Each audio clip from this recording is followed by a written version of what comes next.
Maayong gabi sa tanan.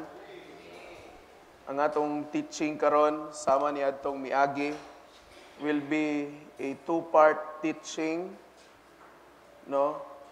So ako na po yung una karon, and then Father Azul will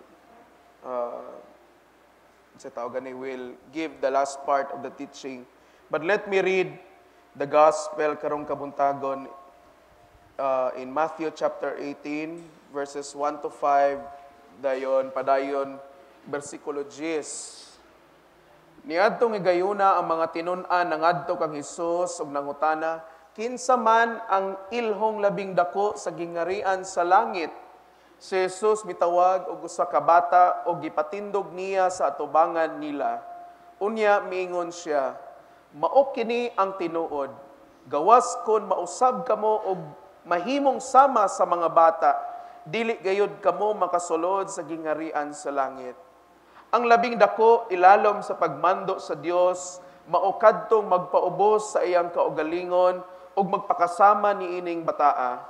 Ug ang magdawat sa usa ka bata nga sama niini sa akong ngalan, magadawat kanako.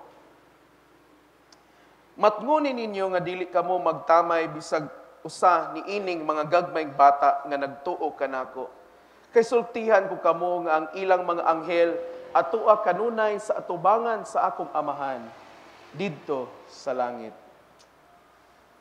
Karong adlaw atong gi-celebrar ang kapistahan sa mga balaang anghel, no, the holy guardian angels. And let me tell you nga matag usa ka nato, we have our guardian angel, no, whether you believe it or not, no, sukad sa nahimugso ta diri sa kalibutan, adunay gipadala ang Ginoong Dios nga anghel sa matag usa ka nato. Ug kini nga anghel, so wala nato ma-acknowledge ang ilang presensya sa atong kinabuhi, but daghan na kayo sila og gihimo sa atong kinabuhi. But I will not focus on that, but I will focus on the word child, no? I will give 5 acronyms karong gabiona about child, no? C-H-I-L-D.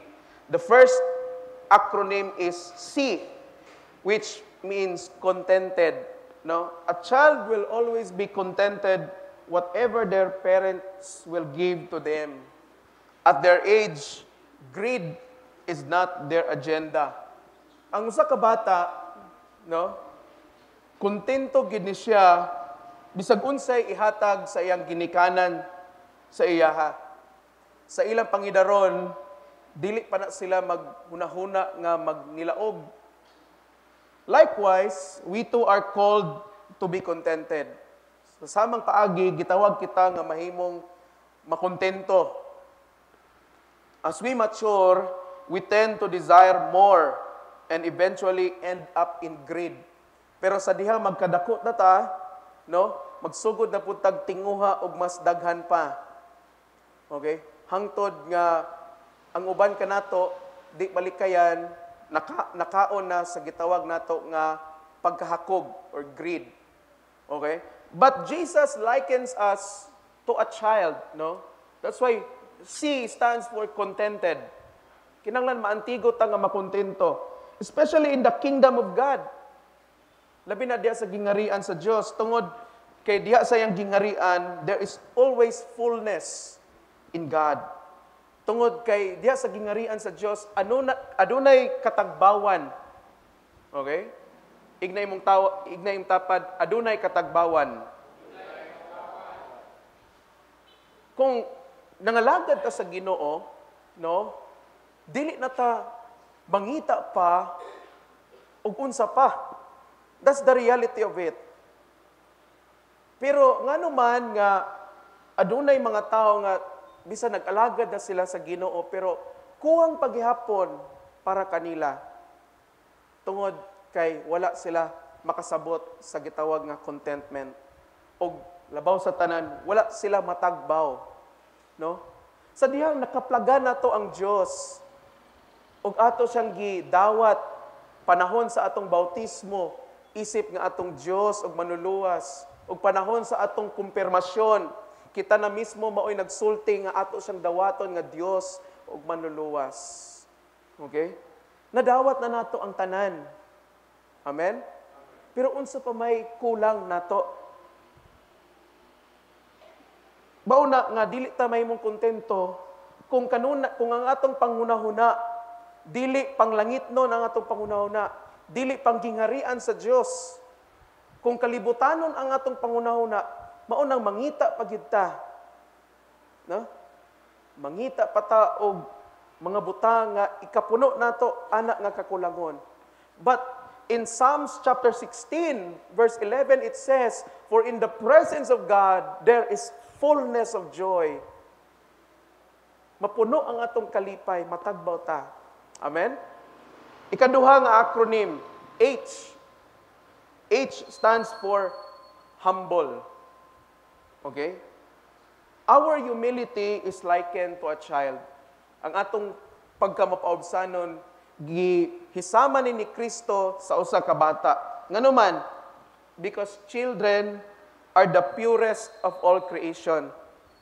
Kay ang mga bata, mo na sila ang pinaka-pure kaayo sa tanan nga binuhat sa Dios. Like a child who never thinks to boast, we too are called not to boast.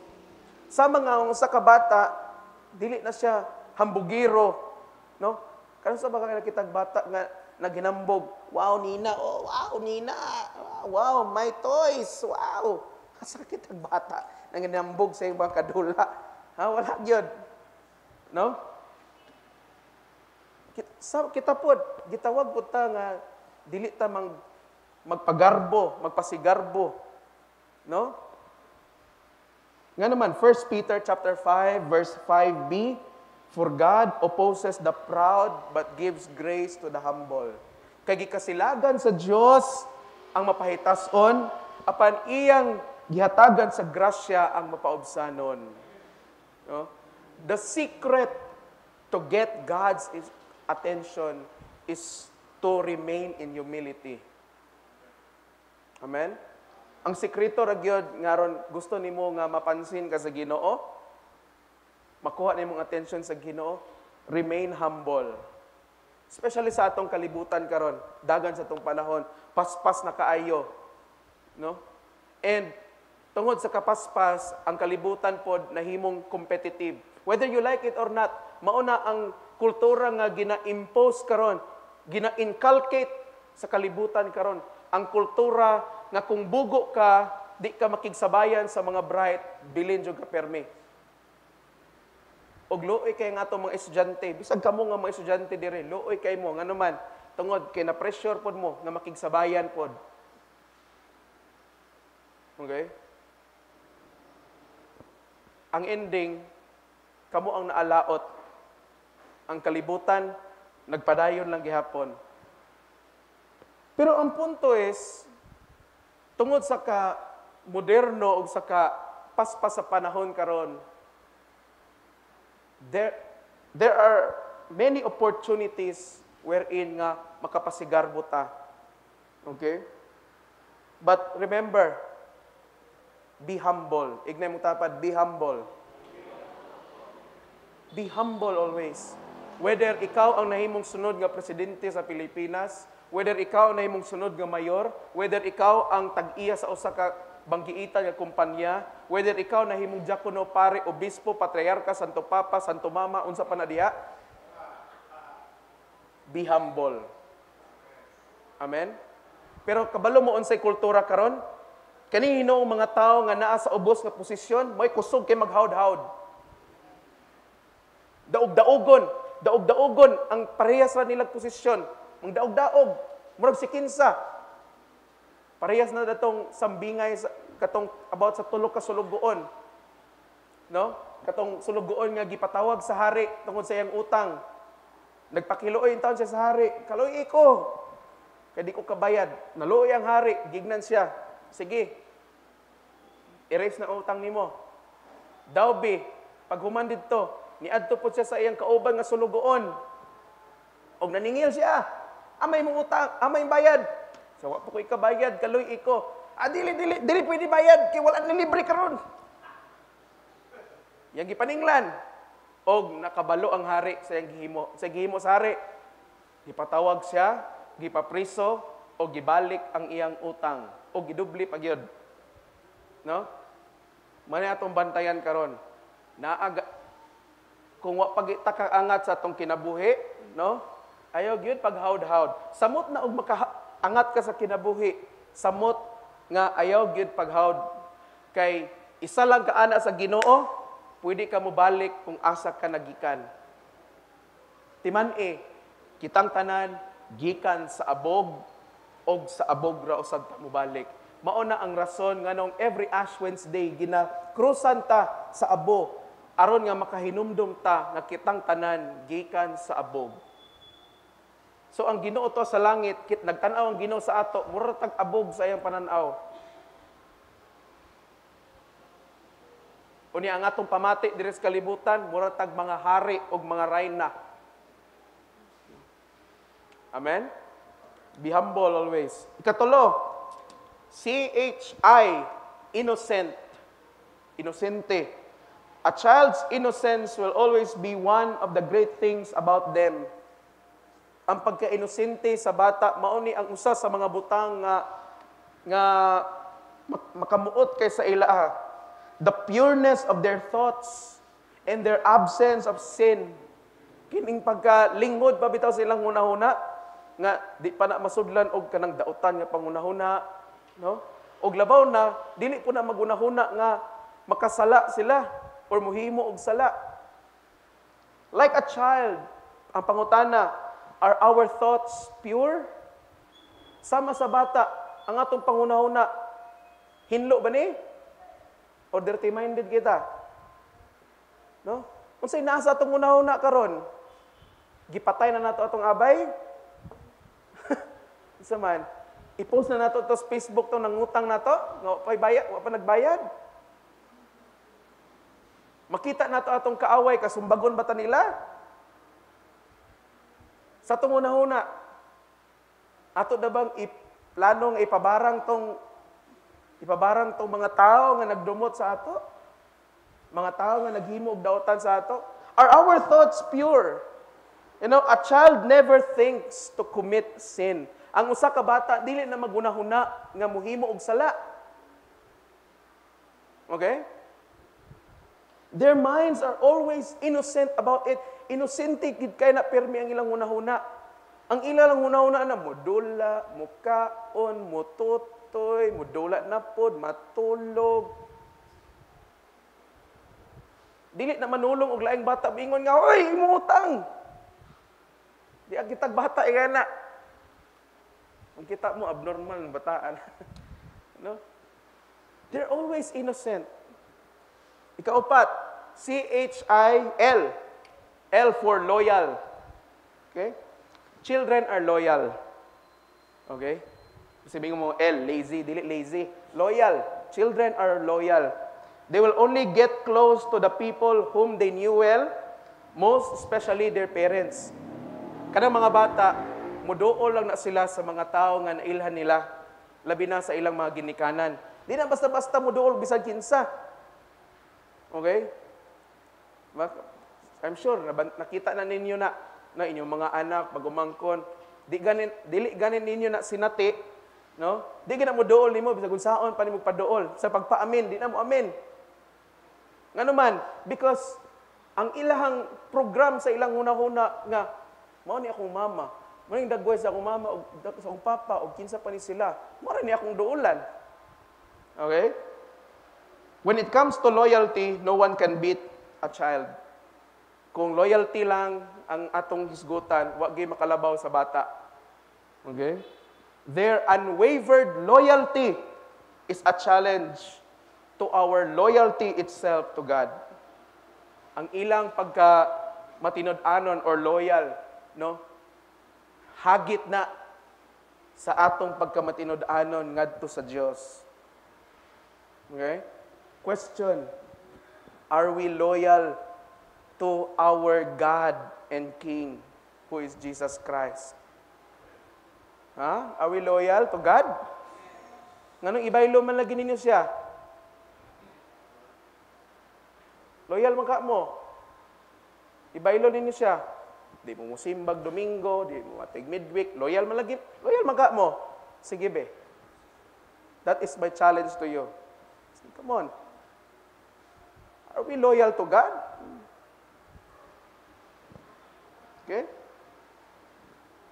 Loyalty, dili lang na usa ka aspeto. It covers all sa atong kinabuhi. Are we loyal to God? Sa atong pag-ampo? Ha? Loyal mo? Kung doon nga loyal mo sa Ginoo, gaampo mo everyday? Ha? Before mo matulog, before mo mukaon, gaampo mo? Pag mata ninyo, gaampo mo? Loyal mo ka mo? Okay? Are we loyal to God in terms of our giving? Ha? Gihatag mo sa inyong tithes or giutang na po ninyo? Okay? Are you loyal to God in terms of your ministry? Sige, malagi mong absent. Loyal mo? No. Do not answer to me. Answer that to God. Okay? Ikalima, CHILD, dependent. Okay? Children will always be dependent to their parents because they see their parents as their protection and provision. Ang mga bata, magsalig ginaperme sa ilang ginikanan. Kay ang ilang pagtanaw anak sa ilang ginikanan, mauna ang ilahang seguridad o mauna mo sangkap sa ilang gikinahanglan. In short, ang ilang pagtanaw anak sa ilang mga ginikanan, murag ATM. Ha? Bisang ganig dagko na, magsalig magyapon sa ginikanan. Ano ba mga bata, bisang dagko na, magsalig gyapon sa ginikanan. Mawala na ko'y bugas, ma. Ba? Ma, ibilin sana ako. Akong anak, ma. Diba? Pero, kanang mga bata, no? At di na nimo pwede himuon nga, pag-andon na sa imong plato, pagkaligo na, dili. Ikaw gimatima na. Diba? Kaya nga naman, magsalig naman po na sa imo. Do we depend always to our Heavenly Father? Nagsalig ba ta kanunay sa atong langit ng Amahan? We are not called to detach ourselves from God. Wala ta gitawag aron nga mubuhi ta sa Ginoo. We should always depend on Him. Atong kanta ganina, ikaw ang akong gisaligan. Okay? Mga igsoon, ayaw pag-attempt nga mahimo kang independent sa gingarian sa Ginoo. Do not attempt to become independent in the kingdom of God. Okay? There is kalibutan, pwede. Siyempre, dako na imong edad. Alang-alang magsalig ka lang gyapon sa ginikanan, maningkamot jud ka. No? Pero sa gingarian sa Ginoo, ang atong pagkakristohanon dili na pwede, dili na applicable. Dapat nagsalig kita kanunay sa Ginoo bisag unsa pa ang atong edad, bisag unsa pa ang atong estado sa kinabuhi. Amen?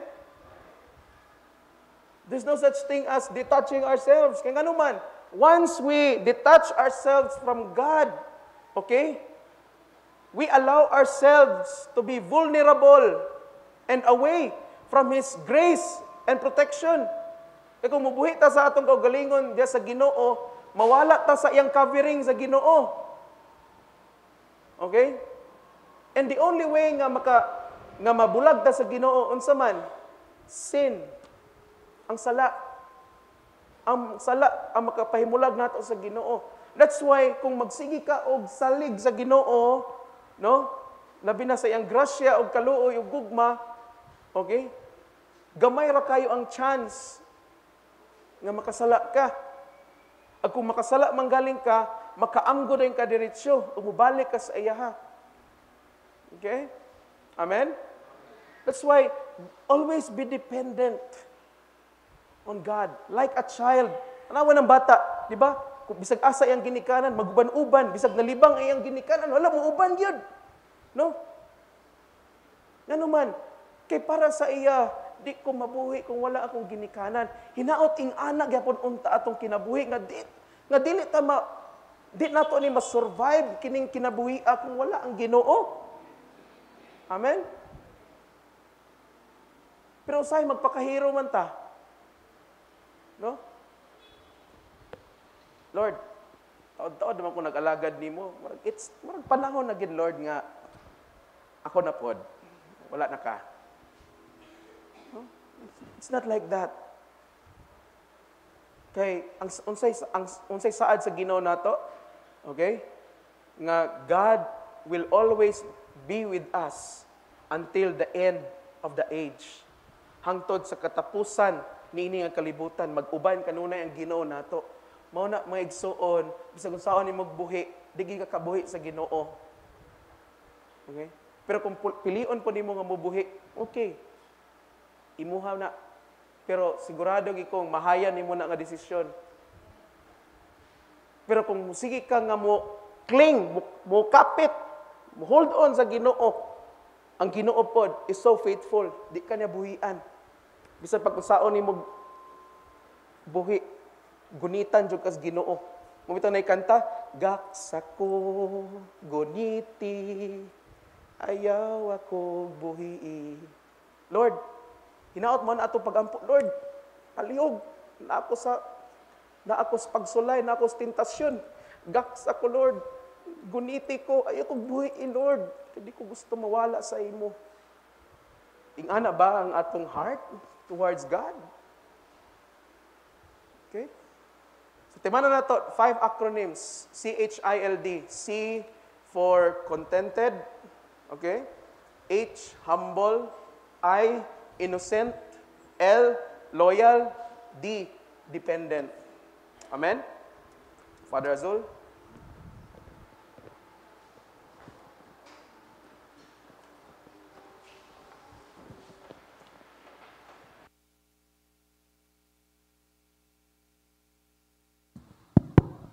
Murmag na kinupiyaha ata sa walay dani, parihar man gyapon sa imo.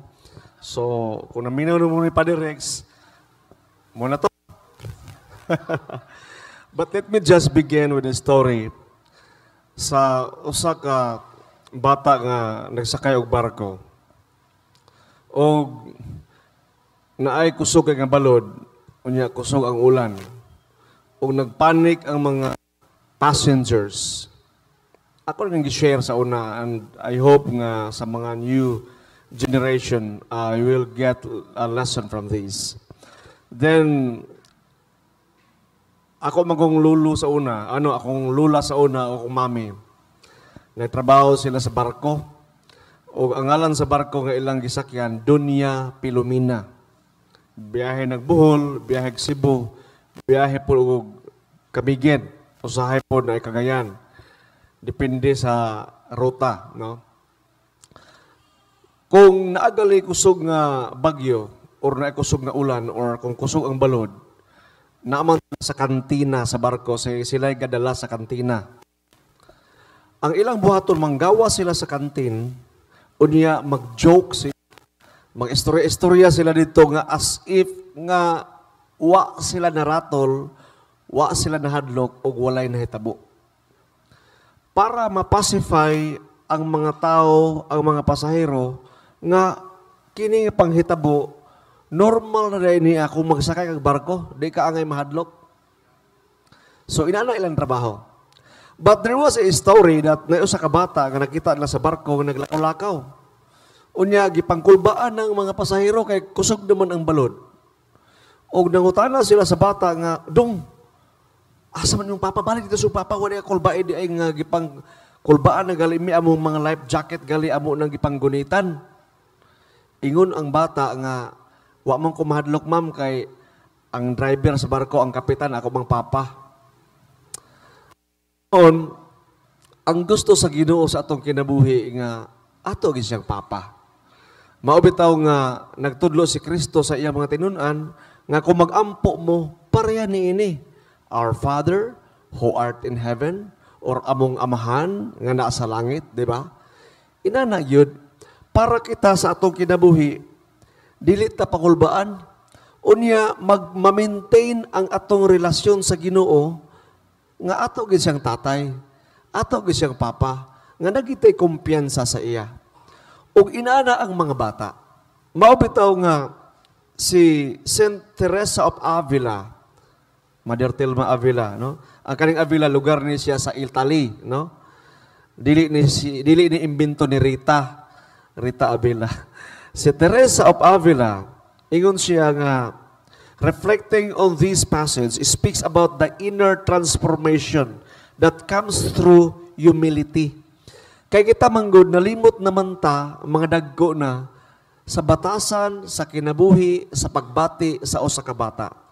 Nga kita kuno man-transform kita balik kaniadto sa dihang bata pata towards sa atong amahan nga ang Dios. She believes that becoming a child means giving up our ego and self-will, which block our relationship with God. Ang atong ego o atong self-will, maumanggod ko ni ang naka-block. Kaysa diyang bata pa ta, okay pa ito. Pero sa mudako na ta, magkadako atong pangandoy, ang katong giingon ni Padre Rex, ganyan lang atong contentment level, dili na binata, dinagko na. Atong mga, sa una, malipay tag 5 pesos, di ba? Pero si Jacob, tagaan mo 5 pesos, dili na mo sugot karon, di ba? Bagay nag 50, 100 ang pinakagamay. So, ang atong level o atong standard, nagkataas na. O atong pangandoy sa una, kung tinturot nga inani, karon gusto na kita natay master's degree, natay doctorate degree, dili na ta kontento na ng mga eskwelahan diya sa hingoog lang. Mga tug yung Cagayan de Oro, Butuan City, di ba? UP ang uban. O kining mga butanga, matod ni Saint Teresa of Avila, maokono ni ang nakablock sa atong relationship sa Ginoo. Kay nahimo kayo tang mga attach sa pangandoy sa kinabuhi, sa sakyanan, makabalay sa tagnindot, maka-abroad ta, natay doctorate degree, natay master's degree, maote mo nitong achievement sa kinabuhi. Kining mga ego and self-will nato, mga pangandoy, mga attachment sa kalibutan, nahimo na siya mga blockage. Mo og high blood, no? Ang imong artery, nimo imong coronary artery na ay mga cholesterol nga nakababag, nga nahimo siyang bara, ngano dili makadaloy ang dugo. Ang Kristohanon pirmi high blood. No, kay daghan kayong cholesterol ang kinabuhi, di normal ang daloy sa dugo. Meaning, dili normal ang atong pagkinabuhi nga anak sa Dios o ang atong amahan. Our father and son relationship with God, nablakkan siya, nababagan siya sa sobra nato nga mga paninguha sa kinabuhi, cares of this world, ambition, damgo sa kinabuhi. Nga simple raman ta ang kinabuhi, pero nga naman atong gihimong komplikado. And Teresa of Avila, she further stated that the journey of God requires a surrender to God's will and a trust in His providence, similar to how a child trusts a parent. Teresa also connects humility to a growth in prayer and spirituality, suggesting that only those who lower themselves can be raised by God. Nga ang katulamang ang tao, nga pilion nila ang pagpaubos pinaagi sa grasya sa Ginoo, sila lamang ang ituboy sa Dios. Kay kini manggod nga sigulanon sa atong ebanghelyo, naghisgutay ang mga tinun-an kung kinsa ang labaw sa gihirian sa langit.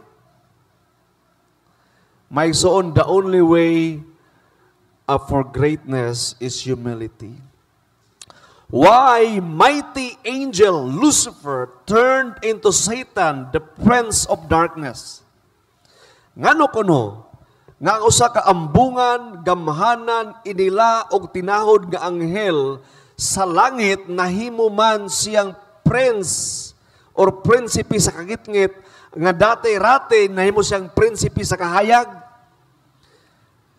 The burning one, di ba? Lucifer, the burning one. Gasiga, gadilaab, ang iyang kahayag tungod kay duol kaayo siya sa Dios. Apan karon nahimo na lang anuos.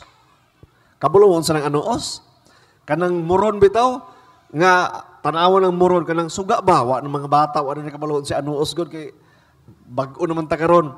Ang anuos sa unang panahon ang kanang kerosene or gas butangan na siya og panapton inani no tela nya baluton dayon siya sa sinaw sa sigarilyo nya magbaklay mi sa una kay among balay man layo man Malangka. So gikan sa National Highway sa Mangisquis Barangay 24 paingon Malangka mga almost 2 kilometers amo ng baklayon magdalamig moron. Unya ang moron, mapalaw na siya kung imong pasabdan, imo nang ihuwad gamay. Masobraan pong huwad, mapalong yapon, kay ganuman, kanon man siya sa gas. So, timing nimo timing, ana. Nya, bali nimo, ana. Kusog na sa siga. Nya, una ang moron, ana, no? So, ang anuos, paingon sa mong ilong. Mao na nga pag-abot sa palayo, ana kasi mong ilog, napuno sa anuos. Di ba? Mga ginikanan, naka-experience mo sa akong pasabot, di ba? Muna si Lucifer. Si Lucifer, the light bearer, the prince of light, karon nahimo na lang siyang anuos. Kaya nga naman, nagtuo siya that because of his maniac desire for greatness, nga gusto gid siyang may mong bantugan og labaw dito sa langit, nga gusto niya nga mutupong na sa Dios. Sa iyo ka ba nga si Lucifer mo, kay tungod kay kuan kaning siya may worship leader sa langit. Pag mugawas siya sa langit, mubaklay si Lucifer, mag-intro na dayon ang mga anghel na prelude ba? Tang dadadadadang ana no manindog ang mga anghel ana. Lakaw din si Lucifer kuha day microphone, di ba? Unya ang Ginoo murag inani ba no? Murag sa anong panahon kadumdum ko, ang praise and worship leader naa sa tunga, di ba? Sikat kay di ba? Salipdan na si Kristo. Sila na muna nga among bantay mga pare, di mi maghari-hari dito nga dirirgid mi sa kilid. Dito kay ganuman, siya ang sentro. Now so the fall of Lucifer is pride. Tungod kay dili niya gustong magpaubos. Mao bitaw nga ang mga santos ingon sila nga ang yawa kuno walay tuhod. Well Satan or the demons doesn't have a body form, no, they are spirit, a pure spirit. Pero matod lang sa uban, they don't have knee. That is why, because they do not know how to bend their knee. That's the only thing that they cannot afford to do, to bend their knee and pray. Dili nila kaya magluhod ug magpaubos. That is why, kung kita mga Kristohanon, dili ta kaya magpaubos, o dili ta kaya mo ampo, delikado. Wala na nato giawat si Kristo. Ang atong giawat kato ng prinsipe sa anuos. Nay usa ka santos, Saint Therese of Lisieux, igon siya. She saw in the teaching of Christ a confirmation of her belief that one doesn't need accomplish extraordinary thing to be holy. Rather, what is necessary is humility and a heart open to God's love. Maigsoon, wala man yun ang Ginoo nag-require nato og mga extraordinary nga mga miracle. Nga mahimutang mga super priest, super deacon, super acolyte, supersonic. Wala na. Ang gipangayo sa Ginoo nato is a humility and open heart to God's love. Simplicity. And Saint Therese further say, the invitation to be childlike means living in simplicity and doing small things with great love. Doing small things with great love. Mag-unsa man ang big things, but without love, we are nothing. Why Jesus uses a child to be an example? Ako lang paspasan ni kay nasahit na ni Father Rex ganina, but let me just stick to my akong notes. Children are not anxious with the foods, clothing, and tomorrow. Ang mga bata, labi ng mga gagmayng bata, kani usay mga inani kay mag-uol naman Katong gagmay pag yun, katong magsunod, katong iyon ni Father Rex nga, mga bata nga gasunod-sunod sa mama, katong nga, kuan, mamurag kurug-kurug baboy. Di ba? Asa ang mama na, daka na dito na yun. Yung mga masabog, may ganang halagi, murag magkurug baboy. Katong mga inana nga bata ba? No? Like, kana sila ni Kuan, kana sila ni Emerald, mga inana nga mga bata, inana gagmay. No? They are not anxious about food. Wala sila nag-goal sa, unsay mo sud anong panihapon, pamahaw pani. Wala na sila nag-goal na. They don't care about clothing. Imo na suluban og ray na sugot lang puna. Butangan nimo bisan igang kayo, di ba? Di mga mama, himuon lang prinsesa ilang mga anak. Suluban nila og mga kanang butang sa ulo. Luoy ang mga bata ila gipaningot na jakita nila ina na. Himuon lang model-model ilang mga anak, no? They don't care. Di ba? And they don't care about tomorrow. Unsay kaugmaon. They just enjoy the day trusting their parents to take care of them. Lingaw-lingaw lang. Dula, kugos, hilag, bibiron. Muna ilang kinabuhi. They don't choose friends, rich or poor, or any environment. Di ba sila mamili nga ayaw na kay kuhaan na sila, pobre wala. Kita rin mga dagko, di ba? Gusto kita itong mga class A, mga cabin nga mga accommodation, di ba? Pero sila, wala. Basta naalay dula, naalay bibiron, na si mama, daog na. No matter how lost they are, they always find way to look for their parents. Before bedtime, mag-alingasa, magpahatod gina sa balay. Kadumdum ko sa una, na ko'y binata, di rin kasimbahan. Wa na karon, wa na sila karon, di na sila membro. Among igudman niyang anak ba, no? Diri sa sila sa among balay, siya sige, ang ipakutanan niya ang bata, niya sugot di ka doy, nga diri katulog. O lagi, anak. Pag-abot sa ting katulog na alas 10 sa gabi, naghilaka, nag-alingasa, do nagpahatod sa ilang balay. Ingon nilang mama, ingon bitaw, ko ni mo. May son, gisulti ni Father Rex, but let me just add, no? Inana unta ta sa Ginoo. Kanang magpahatod gid sa simbahan. Kanang mangita kita Ginoo ba nga St. Augustine says, my soul is restless until it find rest unto thee, O God. Nga ang akong kalag, Ginoo, dili mapakali ga aliwaros kung dili makakita og Dios. Hinaot nga sa atong pagpangalagad mag-aliwaros ta sa kanunay. Tungod kay bisan pag-unsa ta ka busy sa atong ministry, sa atong pagpangalagad sa uban, sa atong buluhaton apan at the end of the day, we will bend our knee and pray. O muuli gid ta sa atong ginikanan. Meaning, mangita gid tag Dios. Dili unta ta makaon sa sistema ni ini kalibutan. Amen. Amen. I hope nga nakadugang to no sa atong nadungog ganina ni Father Rex. O ako lang tiwason, Father, nabay announcement, no, magpabilin nga